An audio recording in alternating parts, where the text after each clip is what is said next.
మీర్పేట్ ఘటనలో సంచలన విషయాలు వెలుగు చూశాయి. అయితే గురుమూర్తికి 14 రోజుల రిమాండ్ విధించింది కోర్టు. అయితే కోర్టు ఆవరణలో ఎటువంటి భయం జంకు ప్రదర్శించలేదు గురుమూర్తి. తనకు ఏ మాత్రం భయం లేకుండా చాలా ఫ్రీగా తిరుగుతూ ఉన్నారు గురుమూర్తి. అయితే మొత్తంగా తన భార్య హత్య కేసులో తానే నిందితుడినని గురుమూర్తి ఒప్పుకున్నారు. దీంతో పోలీసులు అతన్ని కోర్టు ముందు హాజరుపరచడం జరిగింది.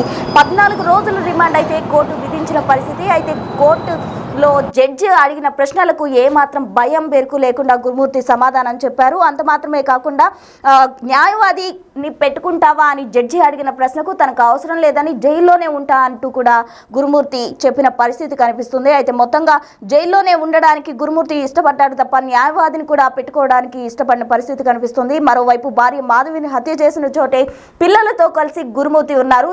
పిల్లలు అమ్మ ఏది అని అడిగిన ప్రశ్నకు గురుమూర్తి వస్తుంది అని చెప్పడం, ఇల్లంతా కంపు కొడుతుంది అని చెప్పినప్పుడు కూడా ఎయిర్ ఫ్రెషనర్స్తో అలాగే కెమికల్స్ తోటి దుర్వాసన రాకుండా మొత్తంగా బెడ్రూమ్కి అయితే తాళం వేసిన పరిస్థితి కనిపిస్తుంది. పిల్లలకు ఏమాత్రం అనుమానం రాకుండా గురుమూర్తి భార్యని ఎక్కడైతే హత్య చేశాడో అక్కడే పిల్లలతో కలిసి ఉన్న పరిస్థితి వెలుగు చూసింది. అయితే మొత్తంగా మీర్పేట ఘటనలో అయితే సంచలన విషయాలు వెలుగు చూశాయని చెప్పుకోవచ్చు. సూక్ష్మదర్శిని అనే సినిమా చూసి ఈ విధంగా హత్యకు పాల్పడి బాడీని డిస్పోజ్ చేసినట్లు కూడా గురుమూర్తి పోలీసుల విచారణలో వెల్లడించడం జరిగింది. దీనికి సంబంధించి పూర్తి వివరాలు మా ప్రతినిధి సాగర్ అందించేందుకు సిద్ధంగా ఉన్నారు. సాగర్, చెప్పండి, మీర్పేట ఘటనకు సంబంధించి ఇప్పటికే పోలీసులు గురుమూర్తిని కోర్టు ముందు హాజరుపరచడం జరిగింది. అసలు కోర్టు ఆవరణలో ఏం జరిగింది, జడ్జి ఏం తీర్పిచ్చారు?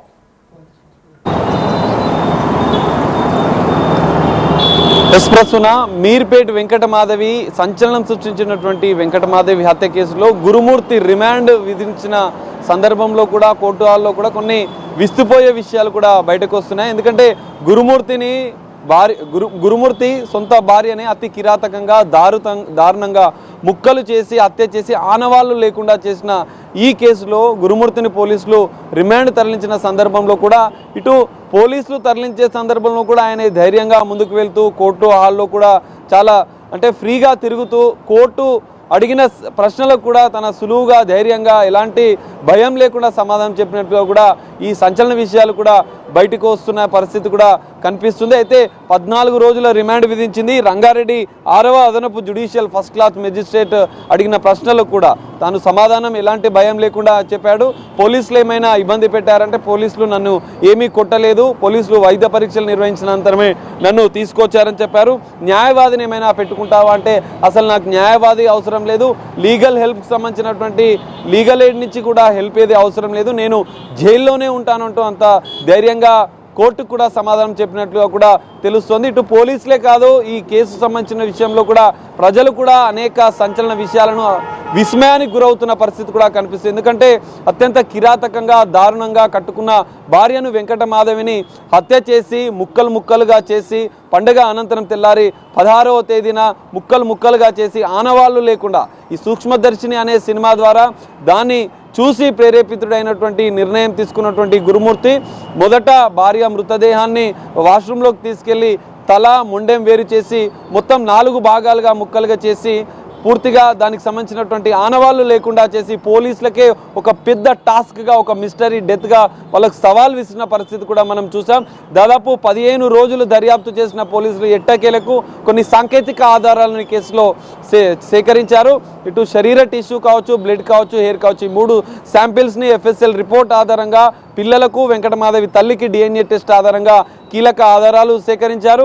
ఇటు హత్యకు వాడినటువంటి వస్తువులను కూడా ఈ కేసులో ఎవిడెన్స్గా కూడా పోలీసులు కోర్టు ముందు ప్రవేశపెట్టారు. అయితే కోర్టు ముందు ప్రవేశపెట్టిన సందర్భంలో కూడా ఇలాంటి విస్తుపోయే అంశాలు బయటకు వచ్చాయి. అంటే రాచకొండ కమిషనర్ సుధీర్ బాబు ప్రెస్ మీట్లో కూడా ఇంత దారుణమైనటువంటి నరహంతకుని రాక్షస రూపమైనటువంటి గురుమూర్తి ఇంత దారుణంగా హత్య చేశాడని మేము కూడా ఊహించలేము, అసలు హత్య జరిగిన తీరుని కూడా మేము పూర్తిగా వర్ణించలేకపోతున్నామంటూ ఆయనే ఆశ్చర్యాన్ని కూడా వ్యక్తం చేసిన పరిస్థితి కూడా మనం చూసాం. అయితే ఇక్కడ మరో కీలక అంశం, వెంకటమాధవిని హత్య చేసిన అనంతరం కూడా 2 పిల్లలు తన సోదరి బడంగపేటలో ఉన్నటువంటి సోదరి ఇంట్లో ఉన్న 2 పిల్లలని పాప బాబుని కూడా ఇటు గురుమూర్తి హత్య జరిగిన అనంతరం అత్యంత దారుణంగా కిరాతకంగా హత్య చేసినటువంటి అదే ఇంటికి జిల్లెలగూడలో ఉన్నటువంటి అదే ఇంటికి పిల్లల్ని కూడా తీసుకొచ్చినట్టుగా కూడా తెలుస్తుంది.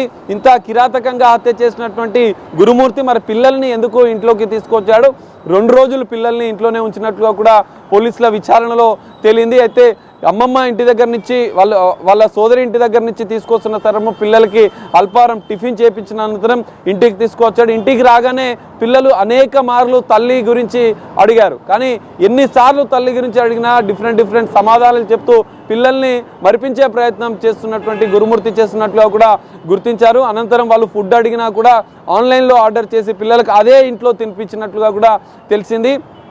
ఇల్లంతా దుర్వాసన వస్తుంది నాన్న, మరి అమ్మ ఏది అని అడిగినా కూడా ఆ దుర్వాసన పోయేందుకు కూడా కొన్ని రూమ్ ఫ్రెషర్ లాంటి కెమికల్స్ కూడా వాడినట్లుగా కూడా తెలుస్తుంది. ఈ మొత్తం సంచలనం రేపించినటువంటి ఈ కేసులో ఇటు హత్య చేసిన ఉదంతం ఒక ఎత్తు అయితే రిమాండ్ తరలించిన ఇప్పుడు చెల్లపల్లి జైలుకు తరలించారు పోలీసులు. 14 రోజుల జ్యుడిషియల్ రిమాండ్ విధించిన అనంతరం కూడా ఇటు రిమాండ్ రిపోర్ట్లో కూడా కొన్ని సంచలన విషయాలు కూడా పోలీసులు స్పష్టం చేసినట్టుగా కూడా తెలుస్తుంది.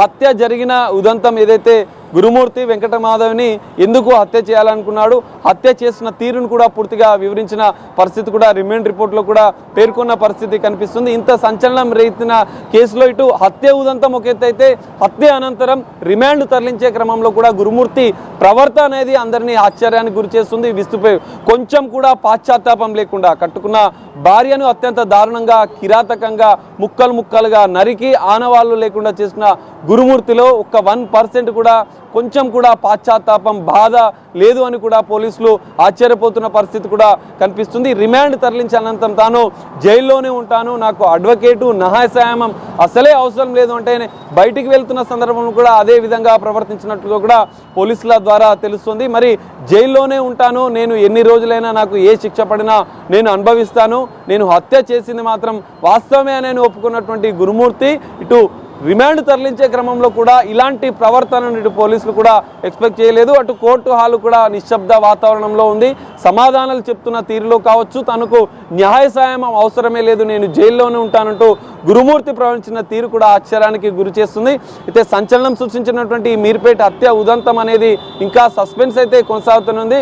మరి నిందితుడు గురుమూర్తికి ఎలాంటి శిక్ష పడుతుంది? ఇప్పటికే పోలీసులు సాంకేతిక ఆధారాలతో పాటుగా శాస్త్రీయపరమైన సైంటిఫిక్ ఎవిడెన్స్ కూడా కోర్టు ముందు ఉంచారు.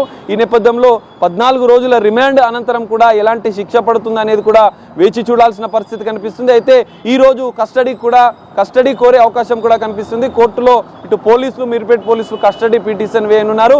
గురుమూర్తిని 10 రోజుల కస్టడీకి అడుగున్నారు. ఎందుకంటే ఇంత దారుణమైనటువంటి హత్యలో మరిన్ని ఆధారాలను సేకరించాలన్న ఉద్దేశంతో పోలీసులు ఉన్నారు. మరిన్ని కీలక ఆధారాలు సేకరించిన అనంతరం కూడా ఫాస్ట్ ట్రాక్ కోర్టు ద్వారా నిందితుడికి కఠిన శిక్ష పడే విధంగా కూడా తాము విచారణ దర్యాప్తు చేయాల్సిన అవసరం ఉందని చెప్పి పోలీసులు చెప్తున్నారు. మరి గురుమూర్తిని ఎన్ని రోజులకు కస్టడీ ఇస్తారు, కస్టడీ ఇచ్చిన అనంతరం కూడా మరిన్ని సంచలన విషయాలు ఈ కేసులో బయటపడతాయి అనేది కూడా మనం వేచి చూడాల్సిన పరిస్థితి అయితే కనిపిస్తుంది.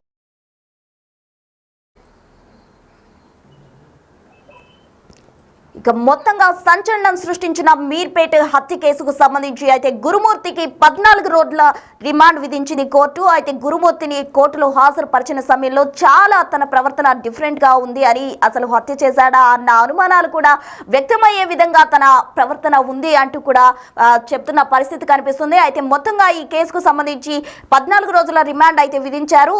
పోలీసుల విచారణలో గురుమూర్తి హత్య చేసినట్లు ఒప్పుకున్నారు. తర్వాత హత్య చేసిన ప్లేస్ లోనే తన పిల్లలు తీసుకొచ్చి వాళ్ళకి అల్పాహారం తినిపించి ఆన్లైన్ ఆర్డర్ చేసి కూడా ఫుడ్ తెప్పించి అక్కడే పిల్లల్ని ఉంచారు. అసలు గురుమూర్తి ఎందుకు పిల్లల్ని అక్కడికి తిరిగి తీసుకొచ్చాడు, 2 రోజుల పాటు తనతో ఎందుకు ఉంచుకున్నాడు అనేది కూడా తేలాల్సి ఉంది. మొత్తంగా ఈ కేసుకు సంబంధించి 14 రోజుల రిమాండ్ లో కూడా సంచలన విషయాలు కూడా వెలుగు చూసే అవకాశం కనిపిస్తుంది.